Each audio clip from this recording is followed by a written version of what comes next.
तारीख 23 मई साल 2008। वक्त सुबह के 5 बजे। मेरठ के गुदड़ी बाजार इलाके के घर से खून बहता हुआ लोगों को दिखाई देता है। अब ये मंजर देखने के बाद लोग काफी डर जाते हैं, लेकिन वो घर तक जाने की कोशिश नहीं करते। उन बाहर खड़े शख्स में से कोई भी ये हिम्मत नहीं जुटाता कि एक बार जाकर घर पर देख लें कि आखिर हुआ क्या है।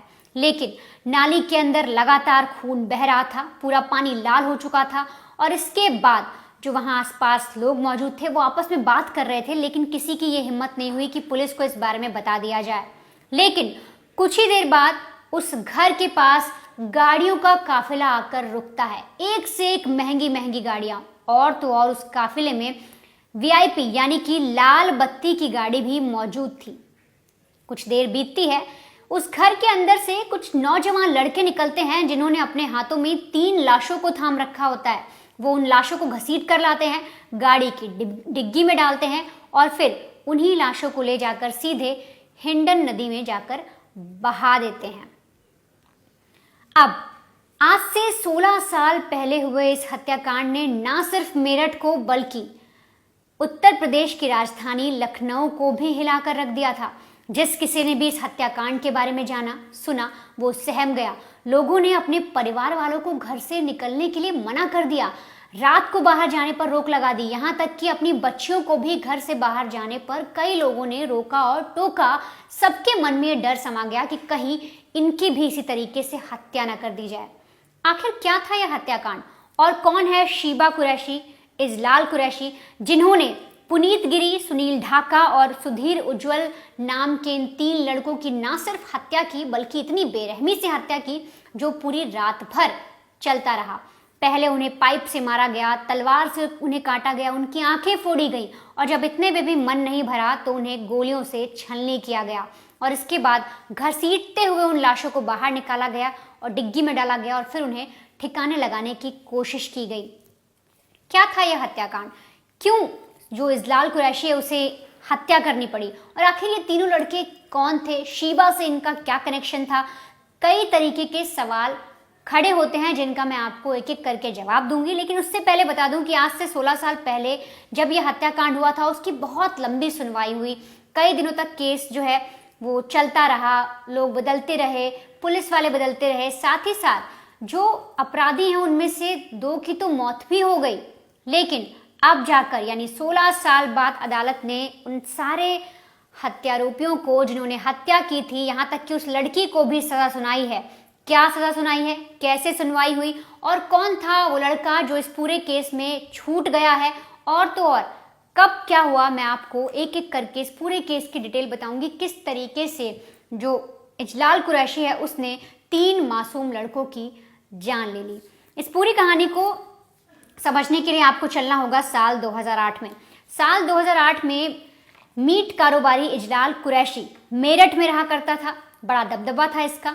ये जो करोड़ों की प्रॉपर्टी थी इसके पास, कोल्ड स्टोर का काम करता था, मीट का कारोबार इसका अच्छा चल ही रहा था और बहुत धनवान था। अच्छे खासे इसके पास पैसे थे, प्रॉपर्टी थी। और साथ ही साथ जो इजलाल के ताऊ के बेटे थे हाजी शाहिद अखलाक, ये उस वक्त मेरठ के लोकसभा सीट से सांसद भी थे और इसी का दबदबा दिखाता था इजलाल। अब इधर इजलाल की लाइफ बहुत अच्छी चल रही थी, उसके दोस्त थे, उसका जो कारोबार है वो अच्छा फल फूल रहा था, कोल्ड स्टोरेज का काम भी अच्छा चल रहा था। लेकिन ऐसे में इजलाल की नज़र एक लड़की पर पड़ती है। ये जो आप तस्वीरें देख रहे हैं ये है शीबा कुरैशी। इस वक्त जो आप इसकी तस्वीर देख रहे हैं ये उस वक्त की तस्वीर है जब इसे कोर्ट में बुलाया गया था, जब कोर्ट में इसकी पेशी थी और ये मुंह छुपा कर आई थी। तो इस कहानी के आधार पर जो मैं आपको बता रही हूँ कब क्या हुआ, उसके आधार पर जब इजलाल की नज़र शीबा पर पड़ती है तो वो मन ही मन शीबा को चाहने लगता है। अब शीबा कौन थी? तो दरअसल मेरठ के कैंट इलाके में रहने वाली एक मध्यम परिवार में रहने वाली शीबा थी। ठीक ठाक इसने पढ़ाई कर रखी थी। परिवार ने सेना के एक अफसर से इसकी शादी की थी, लेकिन शीबा का जैसा बिहेवियर था, जैसा इसका नेचर था, या यूं कहें कि जैसे ये रहने वाली है, जैसी इसकी हरकतें थी, उस वजह से इसकी शादी सेना के अधिकारी के साथ टिक नहीं पाई और ये उसे छोड़कर अपने घर वापस आ जाती है। अब वापस आने के बाद जो शीबा है उसे लग्जरी लाइफ जीने का शौक था। वो चाहती थी कि उसका पति करोड़पति हो, अमीर हो, वो पैसे वाले लड़कों से शादी करना चाहती थी। लेकिन उसकी शादी हो जाती है सेना के अफसर से, उसको इतना नहीं मिलता, इसलिए ये अपने घर पर वापस आती है। वापस आने के बाद ये भी इजलाल को देखती है। अब इजलाल तो मन ही मन शीबा को पसंद करने ही लगा था, लेकिन जो शीबा कुरैशी है वो इजलाल से भी उसका मन नहीं भरता। वो फिर भी कॉलेज के 3 स्टूडेंट थे जिनका नाम मैंने आपको शुरुआत में बताया, मैं फिर से बताती हूँ, सुनील ढाका, पुनीत गिरी और सुधीर। इनसे भी शीबा बात किया करती थी। जब वो अपने पति को छोड़कर आती है तो इजलाल से जब इससे कभी मीट खरीदना होता, कोई काम होता, तो उसके शॉप पर जाती है और धीरे धीरे इजलाल से इसकी बातचीत शुरू हो गई। लेकिन इधर इजलाल शीबा को पसंद करने लगा, तो वहीं दूसरी तरफ जो सुधीर था, जिन 3 लड़कों में से एक जो सुधीर था, वो भी शीबा को पसंद करने लगा। लेकिन शीबा किसी को भी हाँ नहीं बोल रही थी, ना ही वो सुधीर के साथ थी और ना ही वो इजलाल के साथ। इजलाल के साथ जो शीबा है वो अपनी दोस्ती को इसलिए बढ़ा रही थी क्योंकि उसे महंगे गिफ्ट्स मिल जाते थे, गाड़ियों में घूमने को मिल जाता था, कहीं बाहर जाने को मिल जाता था और इजलाल उसे पैसों से जितनी सुविधाएं दे सकता था वो देता था, और यही तो शीबा चाहती थी।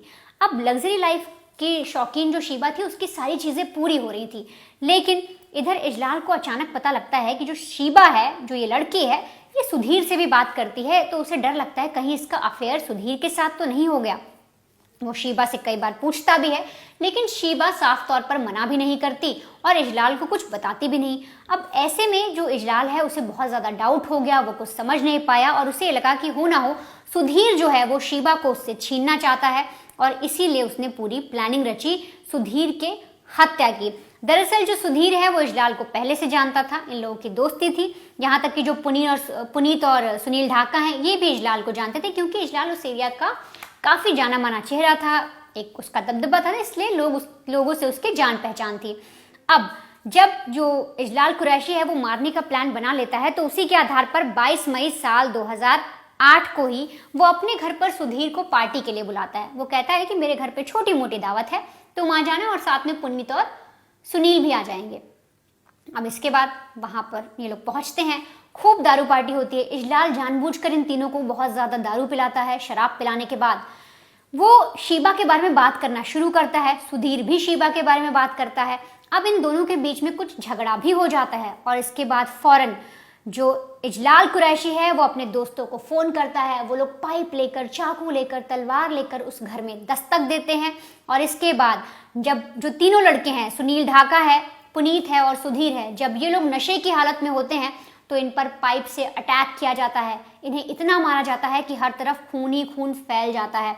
इतने के बाद भी जब इन लोग का मन नहीं भरता तो ये लोग तलवार से उन्हें काटते हैं, फिर आंखें तक निकाल ली जाती हैं, उनकी आंखें फोड़ी जाती हैं उनका कत्ल करने के बाद। और इस पर भी जो इजलाल कुरैशी जब उसका मन नहीं मानता, उसको संतुष्टि नहीं मिलती, तब उसके बाद भी वो पिस्टल निकालता है और उन मरे हुए लोगों पर फिर से पिस्टल चलाता है, उन्हें फिर से छलनी करता है, ये पक्का करने के लिए कि हाँ ये मर गए हैं। सोचिए, वो 3 लड़के जिन्हें कुछ पता भी नहीं था, वो एक पार्टी करने के लिए आए थे, उन पर इस तरीके से अटैक किया जाता है। पहले पाइप से मारा जाता है, आंखें फोड़ी जाती हैं, तलवार से अटैक किया जाता है और फिर गोलियां तक बरसा दी जाती हैं।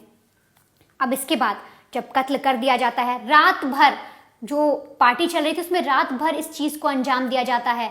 लगातार वो लोग इस बिल्कुल चुपचाप नहीं बैठते, वो बस उन्हें किसी भी तरीके से, जो इजलाल है वो खत्म करना चाहता था, वो चाहता था किसी भी तरीके से शीबा सिर्फ उसकी हो जाए, और इसीलिए वो इन तीनों लड़कों को मारता जाता है और रात भर जो लाश है उनके साथ बैठा भी रहता है, उन पर गोलियां चलाता है, कभी उन्हें तलवार से काट रहा होता है, जितनी दरिंदगी वो कर सकता था वो करता है।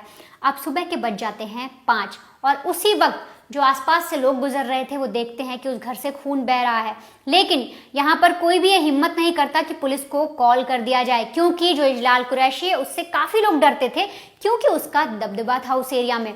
और इतना ही नहीं, जब कई देर तक पुलिस भी नहीं आती, लोग बताते तक नहीं है, तो इजलाल कुरैशी अपने कुछ लोगों को फोन करता है और उसके बाद ही गाड़ियां, जो मैंने आपको बताया कि गाड़ियों का काफिला आता है, वो गाड़ियों का काफिला आकर उस घर के बाहर रुकता है और गाड़ियों का काफिला रुकने के बाद उसमें एक लाल बत्ती की गाड़ी भी होती है और फिर ये लोग लाल बत्ती की गाड़ी और साथ में जो गाड़ी आई थी उसके जरिए उन लाशों को ठिकाने लगाने का प्लान बनाते हैं, बिना किसी से डरे। जो घर में मौजूद इजलाल कुरैशी के दोस्त थे और जो इजलाल कुरैशी था वो बिना किसी से डरे लोगों की आंखों में आंखें डालकर उन लाशों को बाहर लेकर आता है। उन तीनों लड़कों की लाशों को डिग्गी में भरा जाता है और इसके बाद वो सारी गाड़ियां निकल जाती हैं। उन लाशों को ठिकाने लगाने के लिए। अब ये लोग हिंडन नदी के तरफ जा रहे होते हैं कि रास्ते में ही, हिंडन नदी से कुछ पहले ही, इनकी जो कार थी उसमें पेट्रोल खत्म हो जाता है और गाड़ी आगे नहीं जा पाती। इसीलिए अब इन्हें होश भी आता है, काफ़ी टाइम भी हो गया था, तो इन्हें लगता है कि पुलिस इन्हें पकड़ भी सकती है। इसीलिए ये उन लाशों को बाहर फेंक कर, नदी के किनारे ही फेंक कर चले जाते हैं और फरार होने की कोशिश करते हैं। लेकिन जितने खुल्लम खुल्ला इस हत्याकांड को अंजाम दिया गया, इस वारदात को अंजाम दिया गया था, पुलिस को बड़ी ही आसानी से पता चल जाता है। पुलिस को पता लग जाता है हत्या किसने की है। पुलिस इन लोग को अरेस्ट भी करती है और इसके बाद, अरेस्ट करने के बाद एक एक से पूछताछ भी की जाती है और मुकदमा भी चलता है। कब 2008 में ही पुलिस ने इन्हें अरेस्ट कर लिया था, लेकिन 16 साल तक ये मुकदमा चलता रहा, पेशी पर पेशी होती रही और उसके बाद 5 अगस्त 2024 को 4 बजे के बाद कोर्ट ने अपना फैसला सुनाया इन आरोपियों को लेकर। फैसला क्या सुनाया वो भी आपको बताऊंगी, लेकिन उससे पहले कुछ चीजें बता देती हूँ कि इस पूरे केस में 14 लोगों को आरोपी बनाया गया था। 14 लोगों पर जो एफआईआर है वो दर्ज की गई थी, चार्जशीट में उनका नाम दिया गया था। अब उनमें से जो एक शख्स है वो नाबालिग निकलता है, जिसके बाद उसे जुवेनाइल बोर्ड के तहत छोड़ दिया जाता है। 2 जो आरोपी हैं उनकी मौत हो जाती है, इसलिए वो इस जो जिन्हें अब सजा सुनाई गई है उनमें से वो कम हो गए हैं। और जो एक आरोपी है उस पर कोर्ट अभी भी विचार कर रही है कि क्या उसका पूरी तरीके से हाथ था या नहीं। लेकिन जो 10 लोग हैं, जो 10 दोषी बनाए गए, उन्हें जो कोर्ट है उसने सजा सुनाई है, जिसमें शीबा कुरैशी भी है और साथ ही साथ इजलाल कुरैशी है और उनके दोस्त भी शामिल हैं। अब पुलिस ने 14 लोगों के लिए चार्जशीट दायर की थी, लेकिन जैसे मैंने आपको बताया कि जो एक शख्स है, जो एक आरोपी था, उसकी मौत हो गई, माफ करिएगा, 2 आरोपियों की मौत हो गई। एक जुवेनाइल था और एक जो है उस पर विचार चल रहा है। लेकिन जो 10 लोग हैं उनमें 33 लोगों से गवाही ली गई। जब पुलिस लंबा मुकदमा चलाती है, रोज पेशी होती है, तो कई लोग डरे होते हैं, लेकिन जब शीबा को भी अरेस्ट किया जाता है, इजलाल को भी अरेस्ट किया जाता है, तो लोगों को लगता है कि नहीं, उन्हें सच बोलना चाहिए। क्योंकि ये जिस तरीके से हत्याकांड हुआ था उसके बाद ये जो तीनों स्टूडेंट थे जिन्हें मारा गया था, सुनील ढाका, पुनीत और सुधीर, तीनों स्टूडेंट थे। तो छात्र संघ के जो लोग थे, जो स्टूडेंट्स थे, उन्होंने प्रोटेस्ट किया था, जिसके बाद ये जो पूरा केस है वो मीडिया में भी आया था और लोगों का डर खुला था। और इसके बाद लोगों ने गवाही दी थी और इस पूरे जो कोर्ट में गवाही ली गई, 33 लोगों ने गवाही दी, जिन्होंने बताया कि हाँ, हमने देखा कैसे ये लोग लाश को घसीट कर ले जा रहे थे, डिग्गी में डाला गया। ये सारी चीजें जो कोर्ट में बताई गई, उसके बाद जो कोर्ट है उसने सजा सुनाई। और साथ ही साथ शीबा को लेकर भी कई सारे कयास लगाए जा रहे थे। जब ये पूरा केस चल रहा था, जब इस पर स्टडी भी की जा रही थी, तो पता लग रहा था शीबा हो सकता है छूट भी जाए, उसका डायरेक्ट लिंक नहीं मिल रहा। लेकिन शीबा को भी आरोपी बनाया गया, दोषी बनाया गया और उसे भी सजा सुनाई गई। शीबा को कहा गया है कि उसने उकसाया है इजलाल को। शीबा पर इस चीज का दोष माफ करिएगा, शीबा पर इस चीज का दोष है कि उसने इजलाल को उकसाया। वो चाहती तो इजलाल को सही से बता सकती थी उसे किसके साथ रहना है। वो दोनों लड़कों को यूज कर रही थी, वो सिर्फ उनका पैसा यूज कर रही थी। उसे इजलाल से पैसा मिल रहा था, गिफ्ट्स मिल रहे थे, इसलिए वो इजलाल कुरैशी के साथ थी और इसीलिए कोर्ट ने शीबा को भी इसमें दोषी करार दिया है। और दोषी करार देते हुए जो 10 लोग हैं उन्हें आजीवन कारावास की सजा सुनाई है। साथ ही साथ 50-50 हजार का अर्थदंड भी दिया है। इसके अलावा जो कोर्ट में जब सुनवाई चल रही थी, जब पेशियां हो रही थी, तो जो वकील पक्ष है उन्होंने क्या कहा, तो दरअसल जो सरकारी वकील थे उन्होंने अदालत में कहा कि देखिए, ये जिस तरीके का अपराध है ये जघन्य श्रेणी में नहीं आता कि इस पर हम फांसी की सजा सुना दें। उनका कहना था कि देखिए, जो लड़के थे जिन्होंने कत्ल किया उन्होंने लाशों के टुकड़े नहीं किए, इसीलिए इसको रेयर ऑफ द रेयरेस्ट जो पनिशमेंट दी जाती है उसमें ना रखा जाए। मेरे जो क्लाइंट हैं उनको फांसी की सजा ना सुनाई जाए। लेकिन जो पक्ष के वकील थे उन्होंने कहा, यानी कि जो सुनील ढाका, पुनीत और सुधीर की तरफ से वकील थे, उन्होंने कहा कि भले टुकड़े नहीं किए गए लाश को, लेकिन उससे वैसी ही कंडीशन की गई है, उन्हें बदतर मौत दी गई है। पहले उन्हें पाइप से काटा गया, तलवार से उन्हें काटा गया, आंखें फोड़ी गई, बंदूक से गोली मारी गई। ये भी तो जघन्य चीजों में आता है, ये भी तो एक तरीके से जघन्य अपराध है और इसमें फांसी की सजा होनी चाहिए। लेकिन दोनों पक्षों को सुनने के बाद, इतने 16 साल के इंतजार के बाद, अब इजलाल कुरैशी, शीबा कुरैशी और उनके साथियों ने जिस तरह से हत्या की सुनील ढाका, पुनीत और सुधीर की, उसके बाद जो कोर्ट ने पूरी सुनवाई की, तब जो फैसला सुनाया वो बस आजीवन कारावास का सुनाया, ना कि फांसी का। कोर्ट ने कहा कि सभी पक्षों को सुनने के बाद, पूरी मामले को समझने के बाद, गवाहों को सुनने के बाद, हर एक चीज को मद्देनजर रखते हुए जो दोषी हैं, जो 10 लोग हैं, उन्हें आजीवन कारावास की सजा सुनाई जाती है और 50-50 हजार रुपयों का अर्थदंड का जो पनिशमेंट है, जो सजा है, वो भी दी गई है।